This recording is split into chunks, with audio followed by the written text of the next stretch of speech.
This is in nothing else. One way of making sure you guys are waking up. And there's so much space here.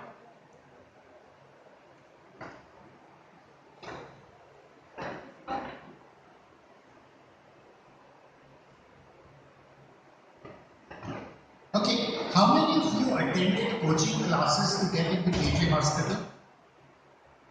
Okay, good. How many of you went late for your coaching classes?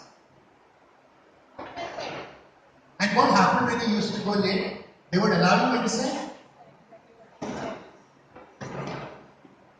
Why is it unfair to be late?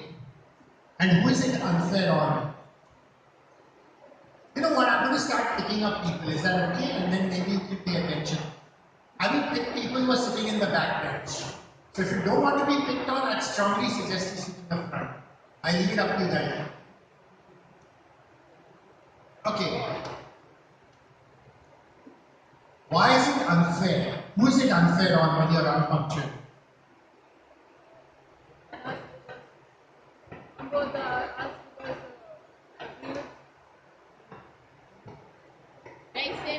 We all have habit of listening to chat. If you're not punctual, then it's a loss on the student's part as you might miss some topics. No, so effectively when you're unpunctual, obviously you're hurting yourself, presumably. And I think that sometimes worries me a little bit, especially because this is supposed to be the foundation course. Your new medical students, yes, sit down, sir. Your new medical students, part of the reason you come here is because you want to learn. My worry is that if you're going to start taking such a casual approach towards learning, it's not going to end well. Now, in one sense, I'm being unfair on you guys because you are the guys who are punctual and you've actually come. And I can't address all the people who haven't come, so that's fine. But I strongly encourage that you suggest to them that there is a price you pay when you start missing lectures. And the question is then, what is the price you pay by missing a lecture? Is there something you would have learned? Part of the problem is if you don't get much value from a lecture, and that can be true for multiple reasons. Either the lecturer is boring, the topic is boring, the lecturer himself comes late and makes you wait, then it starts becoming a negative vicious cycle. If the students come late, the lecturer will come late. The lecturer comes late, the student will come late. And everyone's time gets wasted. You don't want that to happen. Okay, next. Can anyone see this? Alright, so as part of the foundation course, one of the things we need to teach you is how to become a good doctor. Now at some point you can say, what the hell do I care? You know, that's going to be 5 years from now. My focus is to be a good medical student. And part of the problem in India is the definition of being a good medical student is I need to score well in an exam. And I'm going to explain to you why that's such a short-sighted approach which is never going to work well. Next. All of you think you're like this guy, right? You're obviously the smartest kids, you all top the NET, you got into a place like JJ Hospital, one of India's best medical colleges, none of your other friends got through. So, you know, we're obviously smart and we're going to do well. Yes or no? Be honest, come on. What do you think? It's not you, I'm sure your mom thinks of you like this, right? Next. This is going to be the reality very soon. Let me just warn you guys. And you know what? You're very good at cramming and you're very good. But the kind of study you're going to have to do is going to increase tenfold. Tell me why it's going to increase tenfold. Why all the cramming which you did for your NEET is not going to work in a medical college.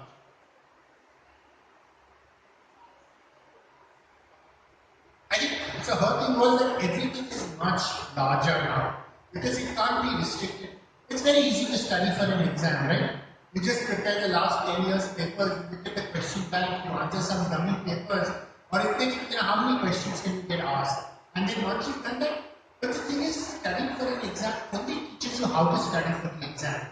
It doesn't teach you how to become a good doctor. And the whole point of medical college is not to be a good medical student, to become a good doctor. And no patient is going to come and say, you need to refer to chapter 5 in this particular textbook, and that's where the answer to my problem lies. That's why it can be so. Next. I can promise you a lot of you guys are going to be looking like this at the end of 6 months. Part of the problem is, you all think you're very smart. I was the only one in my class in my district who got into medical college. And then when you come to JJ, Everyone is smarter than me.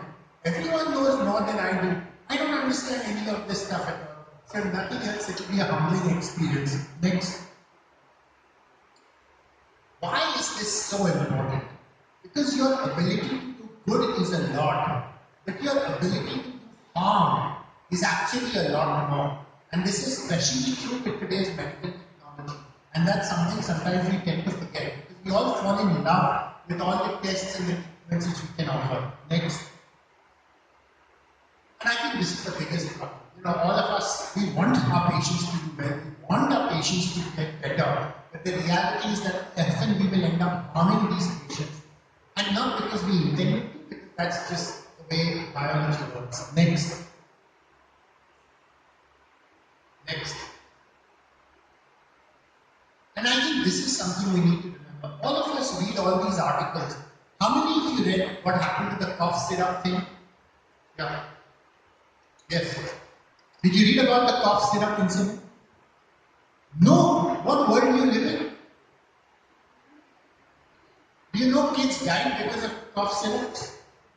You know that. Alright, then what happened? Who did they lock up? Who did they jail?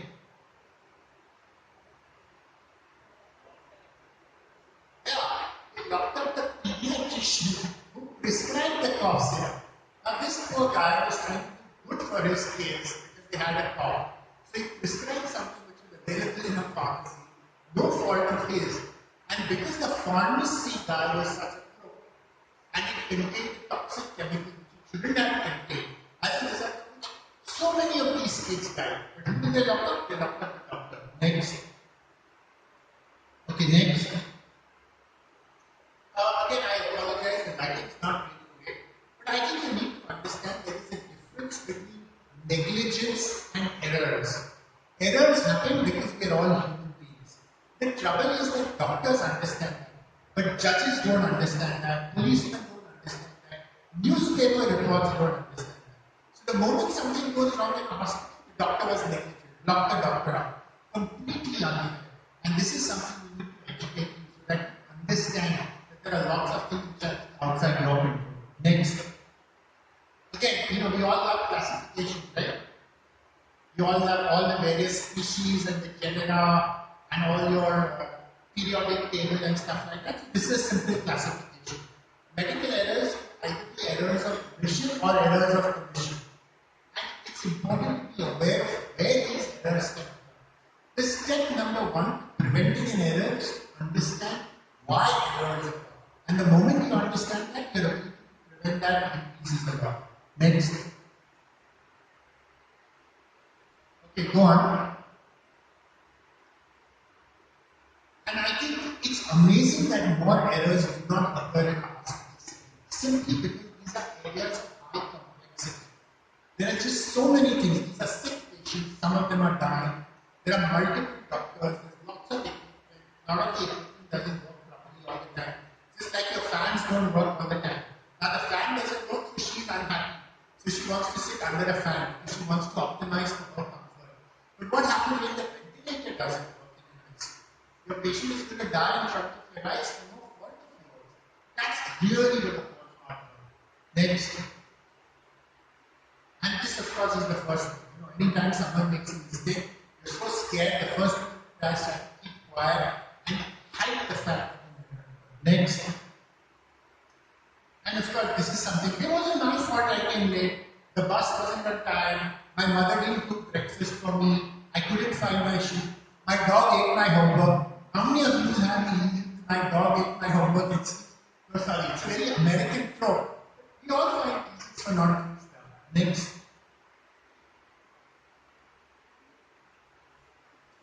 And this is my only request. And in a way, you have a lot of advantages as a medical student. Because you're not biased, you're not prejudiced. When you see things occur, you'll be able to try to figure out what is called a root cause analysis. Why did it occur? And more importantly, what do I do to make sure it doesn't happen again? Next.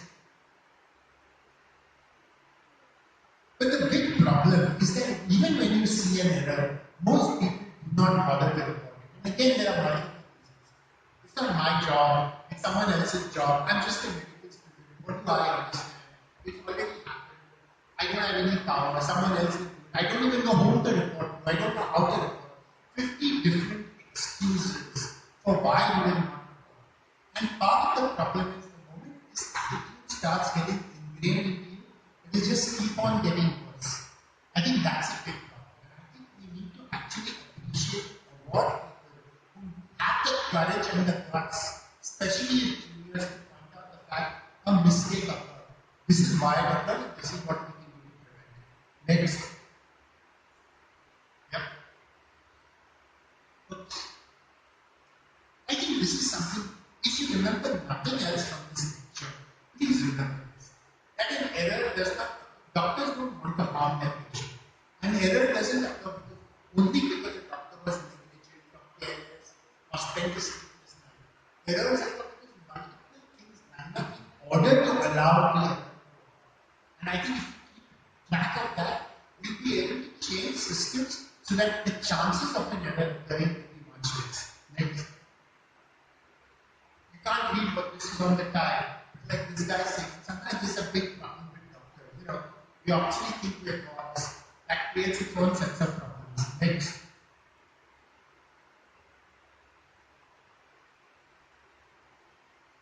I used to love mnemonics. Does anyone use mnemonics?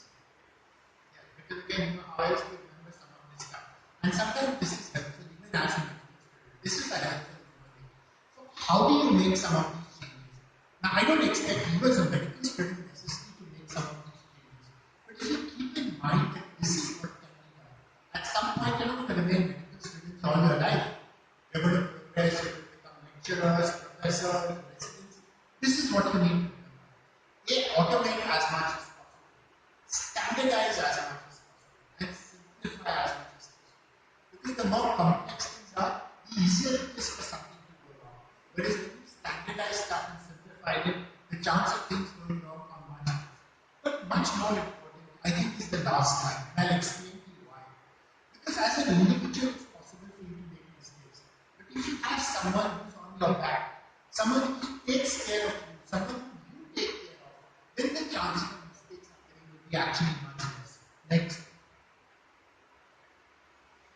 You know, it actually amazes me that in a place like JJ, which is so short-staffed, which is such little equipment, still 90% of patients who come here will still go home better. And I think this is remarkable because we work with such limited budgets, work with such limited constraints, and still do a good job. So that's really great. But the fact of the matter is when there are so many patients, the possibility for making an error is huge. You just need to accept that. Next. This is something important because any time an error occurs, the journalist will talk about the patient who died, the patient's relatives, how terrible doctors are, how terrible the education system is, how doctors don't care, all that 50 different things. But also remember one thing, when a patient dies, if anything bad happens to the patient, it's the doctor who feels much worse about it. Because you became a doctor because you want to help people. You want them to get better. And when as a result of your actions, you find out that instead of helping the person, you harm the person, very, very difficult to live with yourself. Trust me on this. Next. This, of course, is the standard, find someone to blame. And usually the person to blame is the person at the bedside, which is usually the doctor. Next.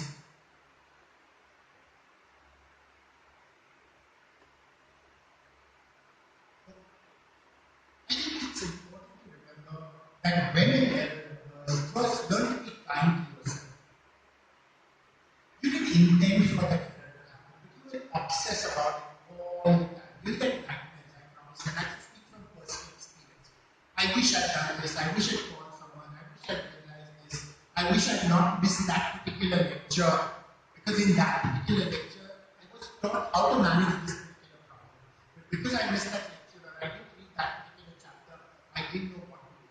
And this is not true for medical students, but it's definitely true for junior residents. Let me give you an example. It's 12 o'clock at night. None of your seniors are available because you're the junior most person. You're meant to be working hard. And someone comes who's critically ill. You're scared to talk to your senior. You're scared to wake up your senior because your senior has told you, learn to manage your problems yourself. This is the only way you learn. And then you try your best, but you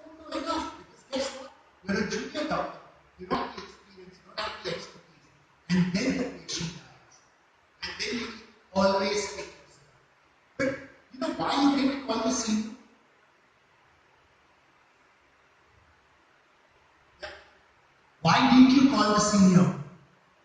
Yes. Sorry? So why did the junior resident call the senior resident when he got into trouble?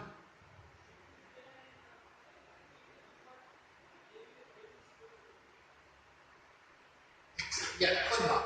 Because it's 12 o'clock in the night. Because the senior resident is clearly told you, please don't wake me up. And therefore you're not sure, so therefore you don't wake him up. And the patient progressively gets worse. And then the patient, and then guess who will get the firing? It won't be the senior resident. It will be you as a junior resident. Because everyone will tell you, why the hell did you wake up the senior resident?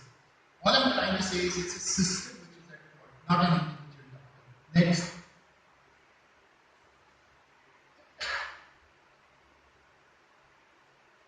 And trust me, this happens all the time. We've all read about doctors who get burnt out, doctors who drop out of medical college, doctors who commit suicide because they find that they just can't live with the guilt and the shame that as a result of their lack of doing something, one of their patients died. This is the elephant in the room. And one thing I will tell you, it's much harder when it happens to you. But if it ever happens to one of your friends, please remember this is what your friend is going to go through. And this is when your friend actually needs as much support. The trouble is when something happens, that poor doctor gets isolated. He's treated like a social outcast. He's stigmatized. You were stupid, you were incompetent, you were blamed. People gang up on the poor guy. He's the most helpless person right at the bottom of the chain, and he gets the trouble. If this happens to any of your friends, please speak up for them. Don't let them suffer. Next.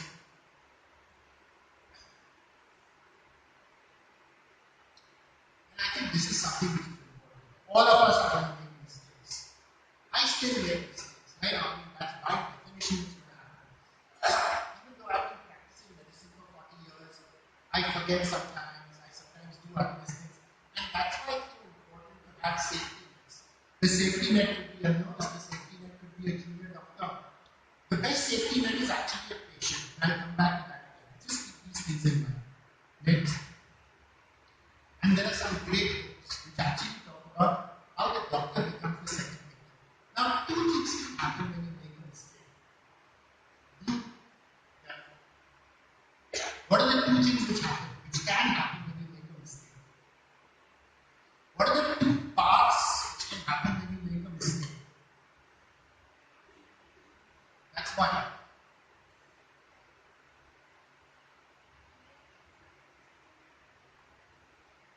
I apologize, the acoustics are my bad. The acoustics in the room are so terrible, I can't hear you. Sorry. The second thing which can happen is you can learn from that mistake.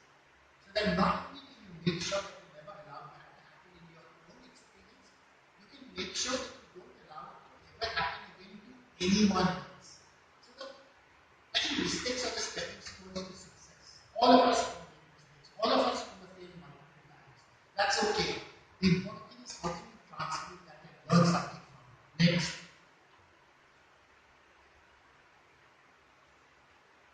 All these sound like buzzwords, and I understand completely, because none of this is relevant, because you still haven't started seeing patients.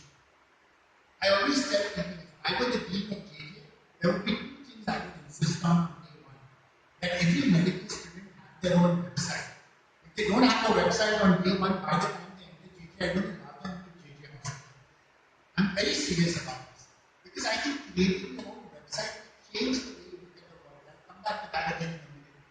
But the second thing I would insist on is that you have to spend 2 days as a patient in JJ hospital.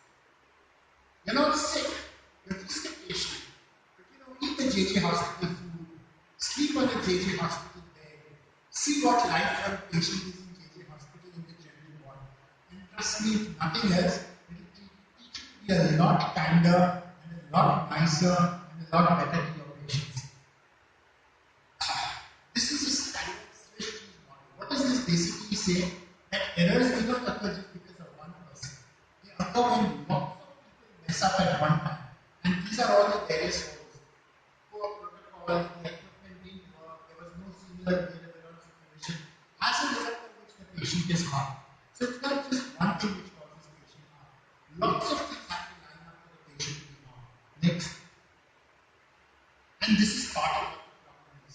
There is the blunt end of the system, which is, for example, the health minister has to release a budget in order to buy equipment for the ICU. Now, if the health minister doesn't release the budget, or he gives it to his friend, who then provides poor quality ICU, as a result of which the ventilator doesn't work because he took a cut, whatever else kind of thing, it's the patient who's going to suffer. It's the doctor who receives it. Because it's not the blunt end of the system which ever pays the price. You're at the sharp end of the system. You will end up paying the price. And because you're helpless, you can't. Next.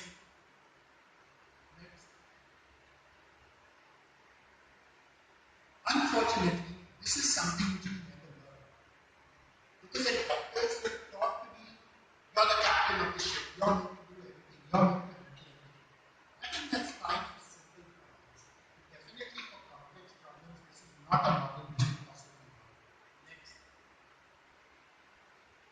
This is some of the hope. Everyone's hopeful that you use automation, you use information technology, you use ChatGPT to remind you what to do. Some of these errors will definitely go down. I completely agree with this. Next. So here are some of the examples. JJ has a hospital information system. Is it working now? So a lot of these can be built in the sense, hey, you describe two drugs that are likely to interact with each other. Are you sure this is the right dosage? These are just nudges. This is an example of how you can cleverly use automation to prevent problems. Now, this is something which is routine in lots of hospitals all over the world. There's absolutely no reason why some clever medical student can't come up with this. Barcode readers are inexpensive. Every patient who comes in can have a QR code. You have a QR code on a packet of biscuits. There's no reason why you should have a QR code on a patient. And that QR code on that patient will then link to that patient's medical record. So that anyone who comes in knows exactly what the patient's history is, what the patient's done. This is the kind of stuff we need medical students to be innovating and thinking about. Next.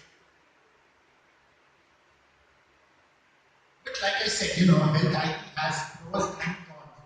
And especially when you go into an ICU. How many of you have been to an ICU?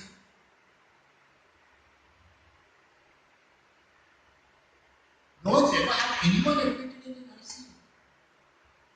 What happened?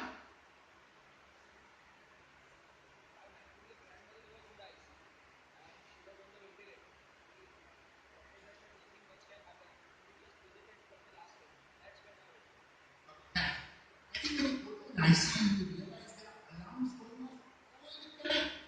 And there's so many alarms, and then you wonder why are the nurse not paying attention to this alarm? Because a lot of them are false positives. A lot of them are alarms because the machine didn't work. Not that there's anything wrong with the patient. But then the trouble is, it's like the boy who cried wolf. You ignore the first alarm, you ignore the second alarm, you ignore the third alarm. The fourth alarm, your patient is dying. But no one's looking at the patient because you said, this must be a stupid alarm, let's just switch it off. Trust me, this happens all the time. Again, I think this is such a common setting where because patients are sick, they're on IV fluids, you keep on giving them injections, but it's so easy to mess up. You give the wrong injection, you give this thing, and lots of these things happen. And the trouble is, it happens so frequently, you don't even realize it happened because no one often knows about it, or the person who made the mistakes covers it up. Next.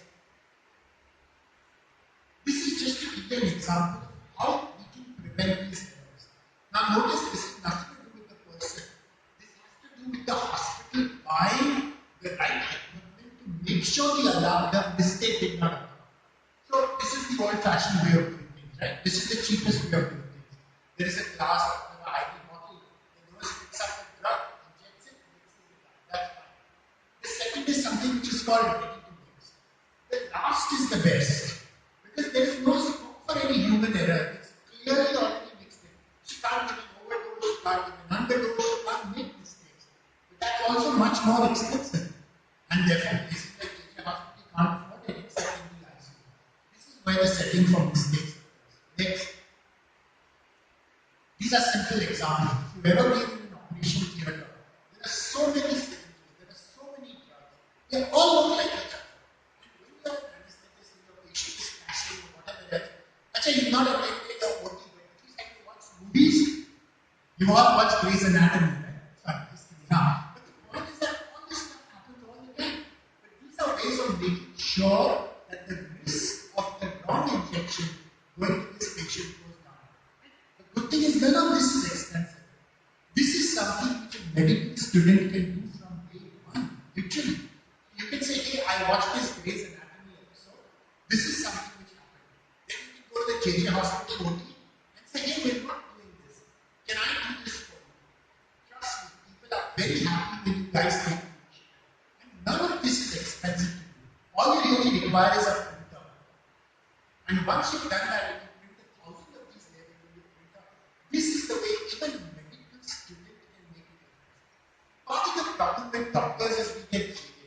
We're just so busy taking care of patients and there's so much clinical workload that we forget to look at the big picture. But as a medical student, you have the bandwidth, you have the spare time, you're able to do this. Take advantage of this. Next. I've already explained this. Next. There's just so much stuff. And this is surprisingly common. You go on ward rounds, and the patient who's supposed to be on this bed is supposed to be Mr. Desai. And someone in the night decided, hey, there's no place for it. There's a sick patient who's come. So Mr. Desai is now under the bed. And there's a Mr. Shah. And you end up giving Mr. Shah the wrong injection. Happens, trust me. Any answers to this? Is it ChatGPT? Is it AI? Is it LLM? I need to wake these guys up. The trouble of waking them up, I can't hear their answers.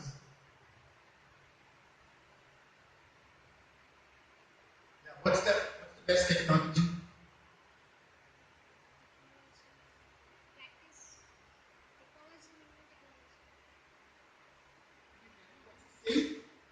What you say? She's saying no practice. I can't hear you. No practice. Okay, in one sentence. Next. Yeah. Next. Never ever forget this. All the technology in the world is not going to replace your brain. All the technology in the world will help your brain to function better. You don't need to feel threatened by it. What you need to learn is how to use it sensibly. That's step number one. And then step number two is how to create the technology yourself so that you can use it sensibly. Because a lot of this technology gets created in places like Stanford and Harvard, but that's not relevant to patients in JJ hospital. This is the unique opportunity you guys have. Next. And I think this is the beauty about being a young medical student. You've not got jaded, you've not got burnt out, you've not got, hopefully, I hope this will not happen in the next 5 years. We'll see what happens. We'll come to some of that and we'll talk a little bit about what you can do to immunize yourself against some of these issues. But honestly, the ability to do so much good is enormous. Part of the problem, very honestly, why don't medical students do more good? Why don't they do more good? Why don't medical students do more good? Why don't they have a bigger impact?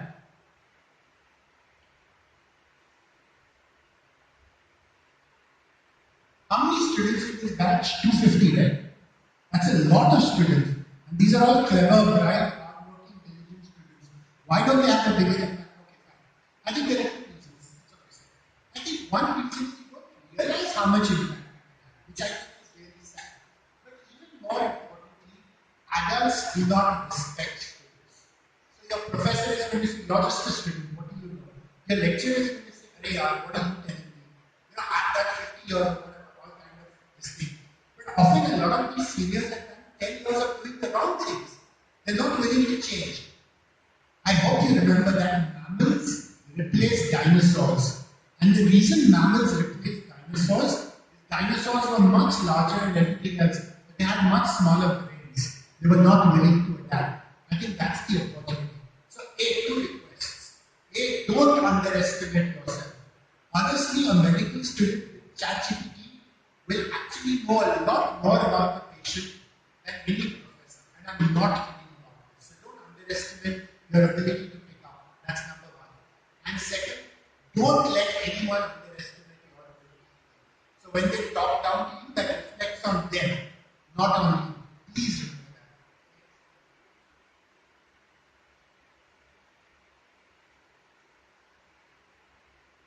And I think this is important. The one suggestion I would give you guys is attend all the lectures, read all the books. That's all important. But you have so much spare time in the evening. The problem is all this spare time in the evening is either, that's fine, you need to play and all that good stuff, but a lot of that spare time is spent in the library cramming for an exam. Do me a favor and do it as an experiment just for a month. And if it doesn't add value, stop doing it. Just spend that same time in a ward in JJ Hospital. All you need to wear is a white apron and just stethoscope. And no one is going to ask you any questions as to who you are. Pretend to be official, pretend to be whatever else. The amount you will learn in a ward is 100 times. Tell me why it's 100 times. Yeah. Why is how much you will learn in a ward 100 times more useful than what you will learn sitting in the library?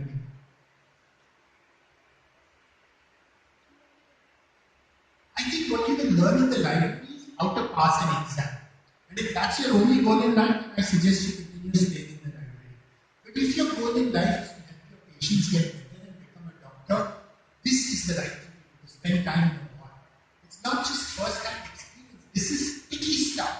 Tomorrow you see a patient who's got diabetic gangrene. You will go back and read about gangrene. You will go back and read about blood vessels. You will go back and read about the circulatory system. You will go back and read about diabetes. You will never forget. Because the moment you read about diabetes, that patient's diabetic gangrene foot will come up in your brain. And everything else will follow. That's what sticky learning is all about. Next. For me, I think this is the most important thing. Because what it could be the middle of the night, there's no junior. But your patients care a lot about remaining safe. Okay, easy acronym. You've got to tell patients, hey, you know what, I'm not God.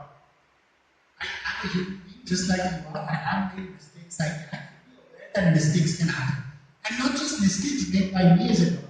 Just the entire experience of going to hospital. Educate yourself.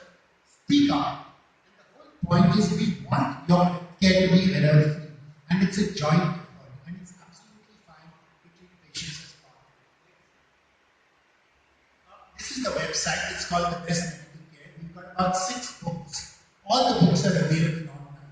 So I think it's helpful for you to review and refresh exactly what you can do. Part of our goal is you're not just a medical student. You can actually be a patient advocate. So if I were the dean, the first thing I would tell patients to do is go into the ward and adopt a patient. What is adopt a patient mean? Yes. What does adopt a patient mean? The trouble is, can anyone amplify what you're saying? Say that again. Patients lead a miserable life. They're scared, they don't know what's happening, they don't understand the language. A lot of them come from small towns, they've never been in Mumbai before. People actually have 50 different things, they don't remember half. They're scared to ask questions. If they ask questions, people shout at them. You can actually be a patient advocate. So you can adopt a patient in a particular way. You can accompany that patient. You can see, you can experience life through that patient's eyes. Trust me, this will do you a lot of good. It will do the patient a lot of good as well. This will help you understand what you can do in order to make a better healthcare system. Next. I'm just quickly going to review some of the theoretical stuff you need to know as to why mistakes occur. So one of them is called look-alike sound. So for example, a lot of the brand names look very similar. And all doctors' handwriting is also. I can't read my own handwriting sometimes. I'm sorry, not proud of the fact that I've done so many things. And then a lot of these things happen all the time. Fortunately, a chemist will make it. Fortunately, today we're learning to print out prescriptions. So lots of things to prevent these errors from happening. Next.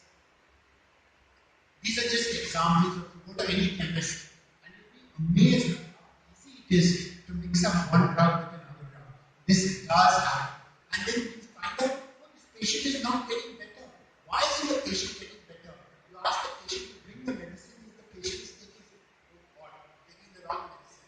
Okay, no one is to blame. It's an entire chain of events. You didn't write the prescription in legible handwriting, the pharmacist didn't bother to read, the patient didn't know any better. It's not just one thing which is responsible, but the patient ultimately got harmed. Next.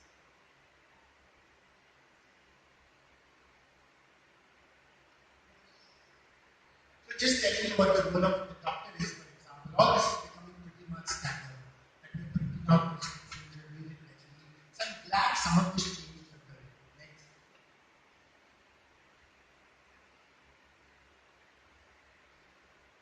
Is it already? My slides seem to be in a hurry. Just making sure. So the slides just say, hey, it's already 11. I need to stop. Sorry. I think this is important. That it's your nurses. And when a nurse tells you, because nurses have so much experience and expertise in the ward setting, when a nurse tells you, hey, I don't think this patient is doing well, no matter what your textbook says, pay attention to that nurse. This is so true, for example, in pediatrics. So good pediatrician will always listen to the child's mother. Because the child's mother may not understand how to take a pulse or a BP or anything else. When she tells you my child doesn't look well, often she's telling you there's something wrong. Pay attention.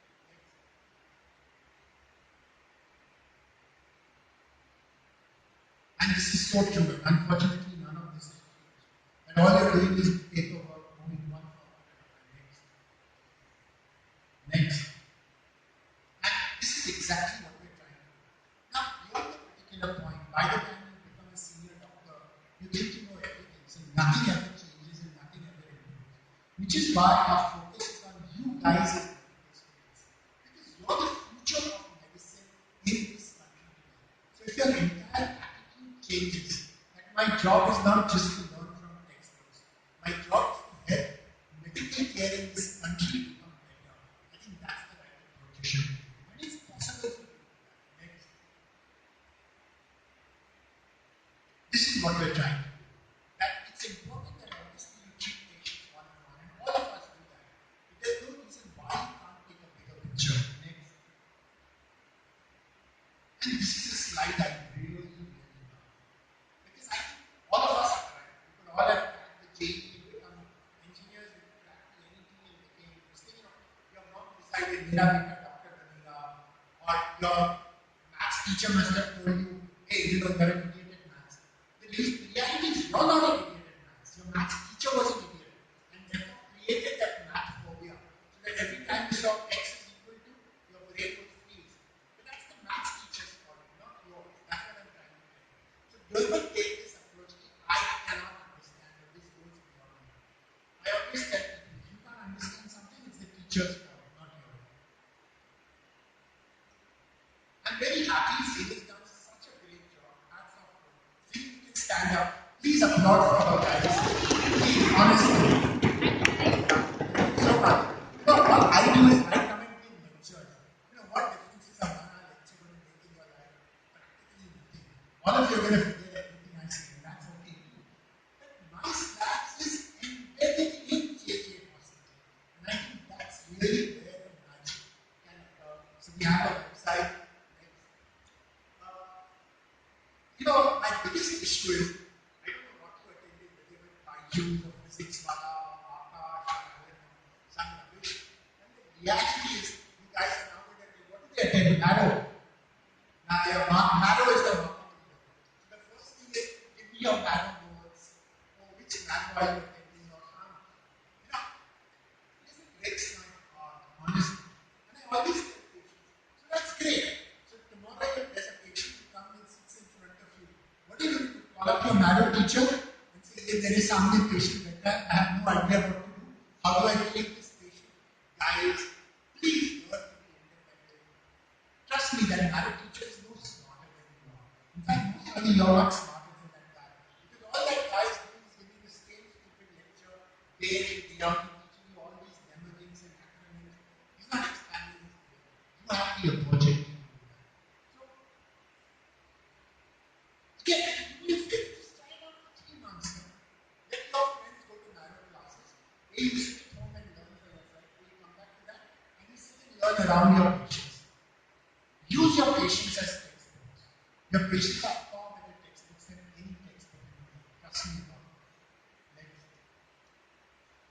Everyone uses ChatGPT. Who doesn't use ChatGPT? Why is that?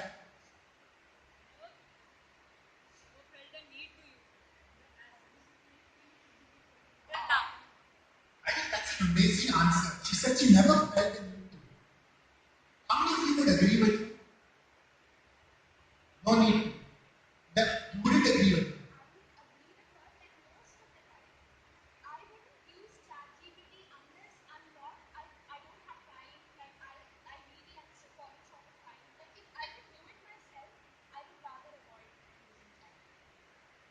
I would still use ChatGPT even if I knew the answer. Trust me about this.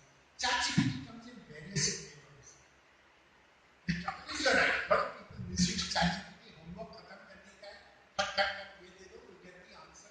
But very honestly, all MCQ exams deserve to be treated that way. I think they're a complete waste of time. You don't remember anything, you don't learn anything, and I think that's perfectly okay. If teachers give you crappy exams, then you need to find out hacks to then do that stuff. That's okay, I have no problem. But ChatGPT comes with a Socratic tutor model. How many of you know what a Socratic tutor is? How many of you know who Socrates was? No? How many of you have ChatGPT open on your mobiles? So why can't you answer that question? I think it's perfectly okay. So I'll tell you some stuff you should do if you want to become the teacher's pet in medical college.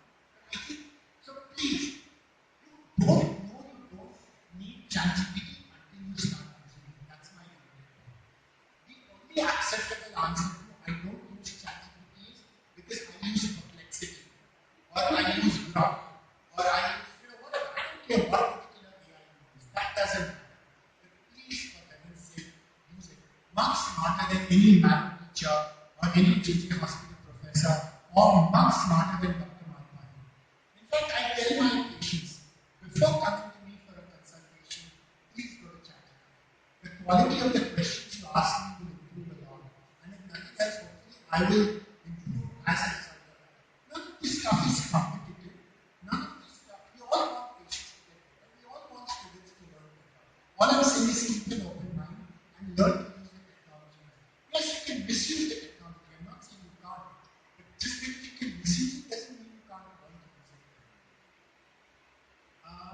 How many of you were the teacher's pets? How did you become the teacher's pet? Sorry?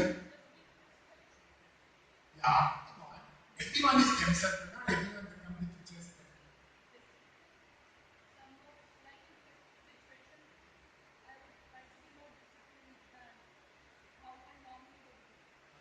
So here's the secret.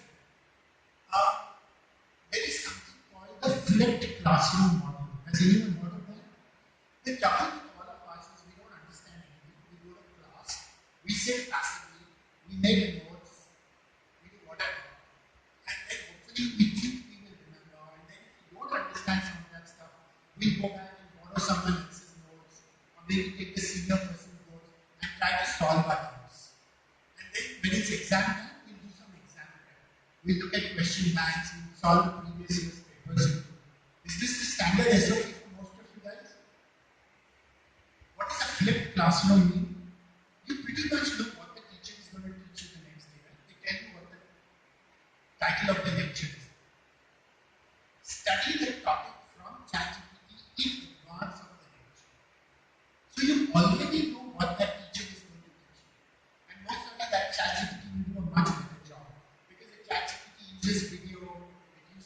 images, it uses graphics, it uses 50 different things. Which, what can one lecture do? I'm talking to 50 different people, half of you are sleeping, half of you are doing something else. There's no way I can connect one-on-one. The chat will do that. The beauty is then when you go to class the next day and the teacher asks a question, guess who has the answers? That teacher will remember your face. Wow, bright kid. So that tomorrow in an exam, in a practical exam, even if you're not doing well, that teacher will go out of her way to make sure that she will give you a second chance. She will talk about you to other teachers. You'll start getting the reputation in class. This becomes a self-fulfilling class. Always in your best interest. How many of you have laptops? Why don't you bring your laptops to class? What is that? Why don't you bring it to class? Anyone? Not allowed. Who stops you? You guys have class. I think that's the first thing we should agitate for. And what you should do is you should make a persuasive pitch as to why students should be allowed to bring digital devices for lectures. And the best way of doing it is to take a photograph of Stanford Medical School or Harvard Medical School or an IIT lecture hall or an IIM MBA hall. And all students have a laptop. Now, I'm not saying your professor will necessarily agree. That's not in my hands. If I were answering, that's great. And you know what? If you already know everything I'm going to tell you, there's no reason why you should waste an hour of your time listening to me. Go spend it in the wall and go learn something else. I think that's fine. Digital tools are very helpful because you've already made your notes in advance. You're supplementing them. And honestly, there's just one more thing I'd strongly suggest you guys consider doing. Again, you need to get permission. You should identify 2 or 3 people in the class who are willing to sit in the front. You can keep on rotating that duty, whose only job is to take notes. So then you have digital lecture notes. Then you get a notebook LLM to ingest those notes. And then you prepare using notebook LLM a much better version of any lecture anyone in the world will be. And then you circulate that amongst all your friends. Or even better, you put it up on your website.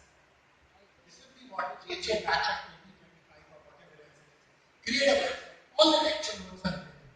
So that not only is it great for doubt solving, yeah, I didn't understand this, I didn't understand this. You can ask each other questions. You can review for the exam. Lots of great things will happen when you do it that way. But much more importantly, don't do it just for selfish reasons. Because it will definitely help you improve. Because you will remember much more. You'll learn what the teacher, everything will get reinforced. But then that website, because it's a website created by JJ medical students all over India will be able to benefit. Because right now we have great professors, but they can only talk to 250 students. Why don't you share that knowledge with the rest of the world? The biggest problem I find with medical students, and I was guilty of this, is they're extremely competitive. Your whole thing is if I share my notes with someone else, that person will get more marks than what I do. As a result of which, I'm going to hide all my notes, I'm going to keep it to myself. Very short-sighted and not going to work. Because what happens tomorrow if you're sick and you miss that lecture? Or what happens if you need to go out and you miss that lecture? You guys have created a corpus of lectures. You can annotate them, you can create your own notes, you can translate them into Hindi, Marathi, whatever else you like. As a result of which, that lecture will become far, far better. And you know what? You can actually convert that lecture into a PPT. So the next year that same professor needs to give a lecture, he'll give an even better version of the lecture. That professor also will be happy that he made his work much easier. Okay, this is something that I think is a great thing. So please, I personally prefer a desktop. The reason I prefer a desktop is it forces you to sit down, you study in an environment, your brain gets a signal. Yeah, I need to sit down and study. I need to focus. And ideally, don't study alone, is my other advice. Try studying at least with one study buddy because it's much easier to study alone. Right? We've already been through all this, so I'm not going through this all over again. I'm trying to convince these guys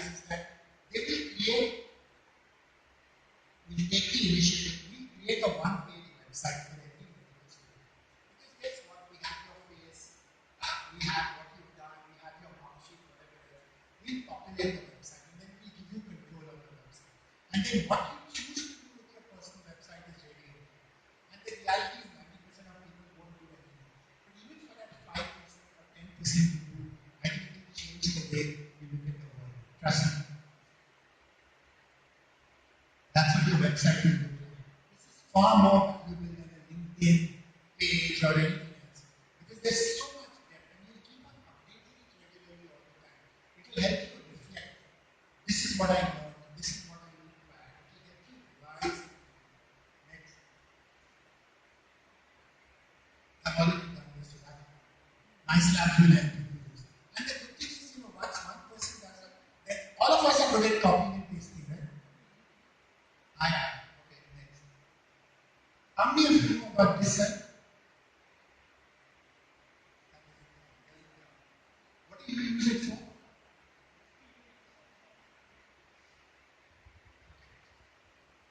I think, quite frankly, I think print textbooks are obsolete.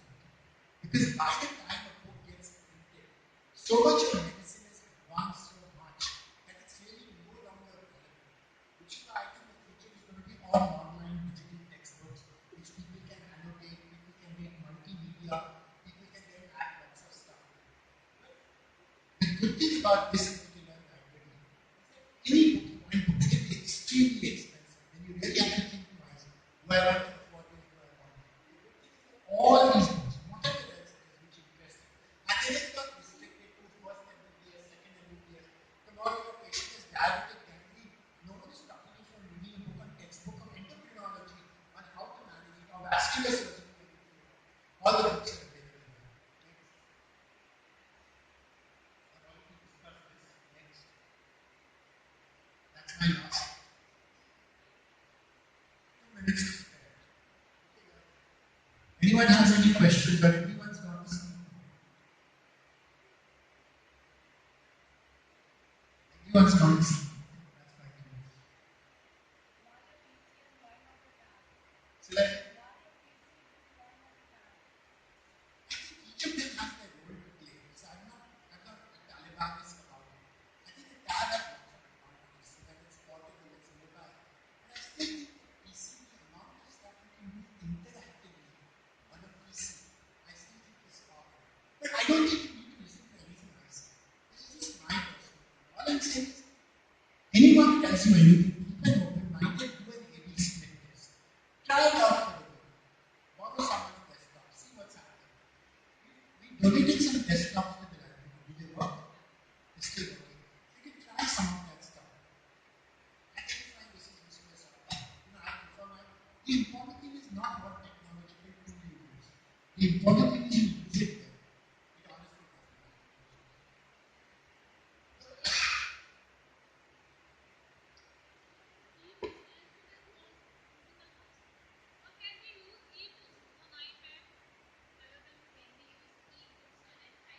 Absolutely.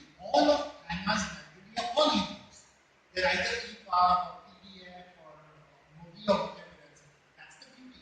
So a lot of the reading which I do, I actually do on a tablet. Because so much easier to read. But that's passive learning.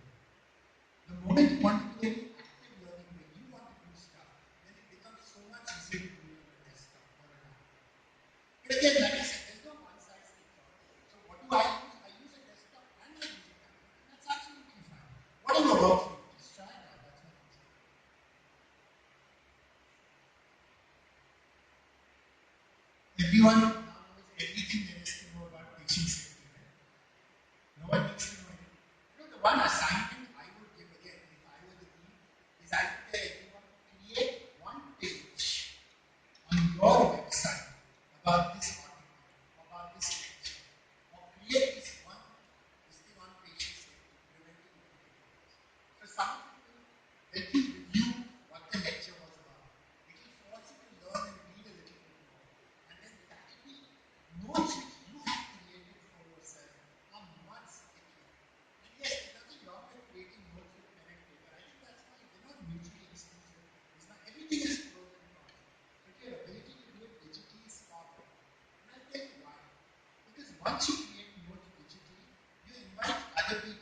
urgent medical student, everything you need to know about whatever else it is.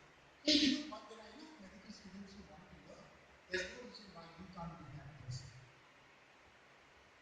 Okay, guys, thank you.